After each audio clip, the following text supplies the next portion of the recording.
करते हैं। नागा साधु से भयानक मुठभेड़। मेरा नाम मयूर माधवानी है और मैं बिंदी, पाउडर, मेकअप वगैरह सामान का होलसेल व्यापारी हूँ। मेरी दुकान राजकोट में है।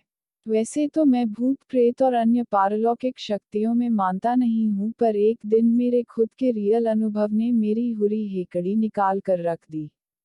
उस दिन मैं दुकान पर बैठा था। काम काज कुछ था नहीं। सुबह से एक भी ग्राहक आया नहीं था, तो दिमाग पूरी तरह से हटा हुआ था। तभी अचानक मेरा दोस्त जिगगू आया और बोला कि चल यार जूनागढ़ चलते हैं। मैंने उसको कहा कि वहां जाकर क्या करेंगे? भजिए बेचेंगे। यहाँ वैसे ही धंधा मंदा पड़ा है और तुझे सेल सपाटे की पड़ी है। जिगगू बोला कि देख, इस वक्त तेरा धंधा भी मंदा है तो फिर थोड़ा घूम कर आने में क्या बुराई है? वैसे भी तुझे कहाँ पैसे देने हैं, पैसे तो मनीष देगा। हम दोनों उसी के पैसों पर तो बचपन से घूमते आए हैं। थोड़ी देर सोचकर मैं तैयार हो गया। हम तीनों दोस्त जूनागढ़ के लिए रवाना हो गए।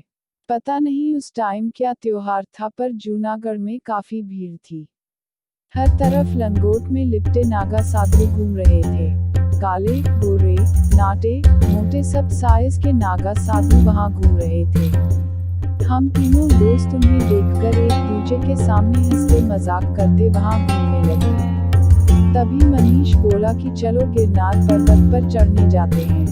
हम तीनों फौरन वहां पहुंच गए और पर्वत के ऊपर चढ़ने लगे। वहां भी नागा साधुओं की भरमार थी।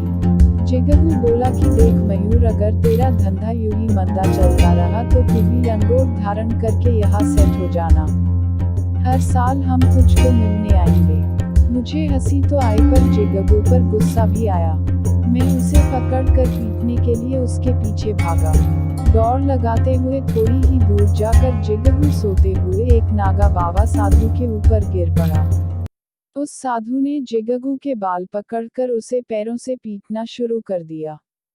मैं जल्दी से जिगगू को छुड़ाने लगा, तो उस साधु ने मुझे पकड़ लिया और मेरे बाल नोचने लगा। उतनी ही देर में वहां मनीष भी आ पहुंचा।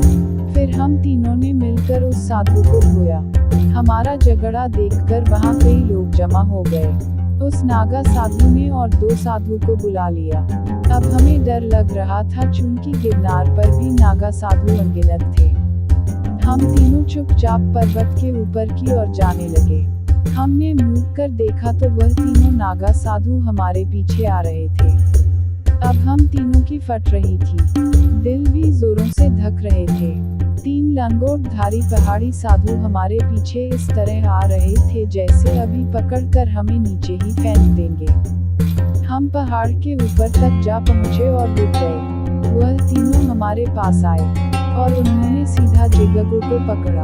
मैं और मनीष जिगगू को उनसे छुड़ाने लगे तो वह हमें घुसों और लातों से पीटने लगे। हम जमीन पर पड़े थे, तभी वह तीनों जिगगू को हमसे दूर ले गए। थोड़ी देर बाद हम खड़े होकर अपने दोस्त को ढूंढने लगे। हमें जिगगू पास ही सीढ़ियों पर बेहोश मिला। उसके चेहरे पर पानी मारने से वह जाग तो गया, पर वह हमसे बात नहीं कर रहा था। शायद सदमे में था।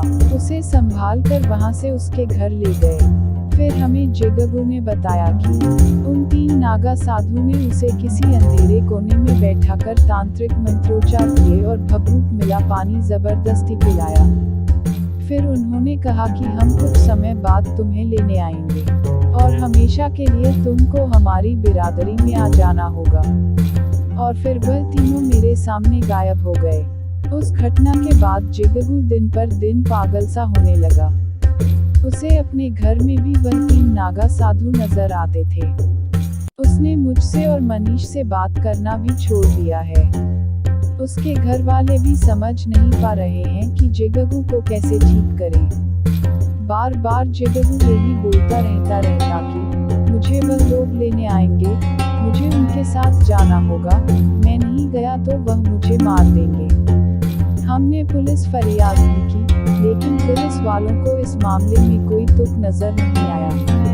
उन्होंने उल्टा हमें ही डांट दिया कि ऐसी जगह पर दंगा मस्ती करने क्यों जाते हो। शराफत से घूमकर लौट आते तो कुछ नहीं होता। कुछ दिनों पहले जिगरू गायब हो गया था, और जब उसे ढूंढा गया तो वह काफी बीमार और गुमसुम सा था। करीब 2-3 दिन अस्पताल में रहने के बाद डॉक्टर ने उसे घर ले जाने को कहा।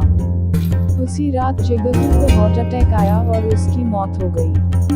डॉक्टर भले ही मौत की वजह हार्ट अटैक बताए, पर मैं और मनीष जानते हैं कि हमारे दोस्त की मौत की असली वजह वही 3 भयानक नागा साधु हैं, मयूर माधवानी।